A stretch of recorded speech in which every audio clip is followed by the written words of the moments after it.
आपल्या इथं पाऊस पडतो. धो-धो पाऊस पडतो. पावसाला माहिती असतं का हो, की इथं पाऊस पडला तर इथं काहीतरी उगवणार किंवा तिथं काहीतरी उगवणार, हे माहिती असतं का? नाही.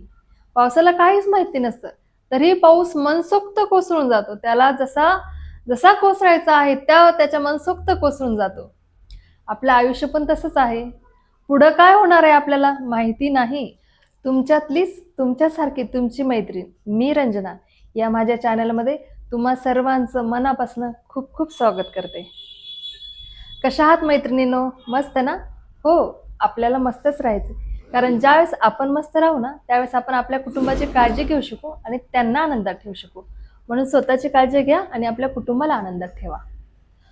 तर चला मग आपण आपल्या आज चर्चेला, आपल्या विचारांना, आपल्या गप्पांना सुरुवात करूया. तर आज गप्पा मारणार आहे मी आपल्या आयुष्याबद्दल. आपलं आयुष्य आपण म्हणतो ना, सगळीकडेच म्हणजे गाण्यात असू दे, वाचनात असू दे किंवा तुमच्या अनुभवानुसार तुम्ही मला खरंच सांगा, आयुष्य सुंदर आहे. आहे ना सुंदर? हो, आयुष्य खरंच सुंदर आहे. असं नाही, की आपल्याला कधी दुःख आला किंवा कुठल्या गोष्टीमध्ये अपयश आलं, तर आयुष्य सुंदर नाही, असा काही वेळासाठी आपल्याला विचार येतो, कारण की आपण थोडेसे निराश झालेलो असतो. पण त्याच्यातनं बाहेर निघाल्यानंतर आपल्याला कळतं, की खरंच आयुष्य सुंदर आहे. आणि आयुष्य म्हटल्यानंतर आपल्याला थोडा खरतर प्रवास आता उदाहरण द्यायचंच म्हणजे आपण एखाद्या गावाला निघालो, तर आपल्याला प्रत्येक ठिकाणी एकाच प्रकारचा रस्ता भेटेल किंवा एकाच प्रकारची झाडं-झुडपे भेटतील असं नाही ना. आपण प्रवासामध्ये निघाल्यानंतर आपल्याला कुठे खड्डे पडलेले रस्ते किंवा कुठं प्लेन किंवा कुठं चढ-उतार असं होणारच ना. तर मग आपलं आयुष्य आहे म्हटल्यानंतर आपल्याला असे अनुभव येणारच. कधी सुख, कधी दुःख येणारच आहे. पण हे सगळं खरं असताना सुद्धा आपल्याला आयुष्य जगताना मनसोक्त जगायचं आहे. कारण आत्ताचं आयुष्य तर म्हणजे खरं तर आयुष्यामध्ये पुढं काय होतं हे आपल्याला माहिती नसतं. तरी पण आपण मनसोक्त जगायला शिकायला पाहिजे. उदाहरण द्यायचं तर मी तुम्हाला सांगू का? आपल्या इथं पाऊस पडतो. धो-धो पाऊस पडतो. पावसाला माहिती असतं का हो, की इथं पाऊस पडला तर इथं काहीतरी उगवणार किंवा तिथं काहीतरी उगवणार, हे माहिती असतं का? नाही. पावसाला काहीच माहिती नसतं. तरीही पाऊस मनसोक्त कोसळून जातो. त्याला जसा जसा कोसळायचा आहे त्याच्या मनसोक्त कोसळून जातो. आपलं आयुष्य पण तसंच आहे. पुढं काय होणार आहे आपल्याला माहिती नाही. मग आपलं जगणं आपल्याला सोडायचंय का? नाही.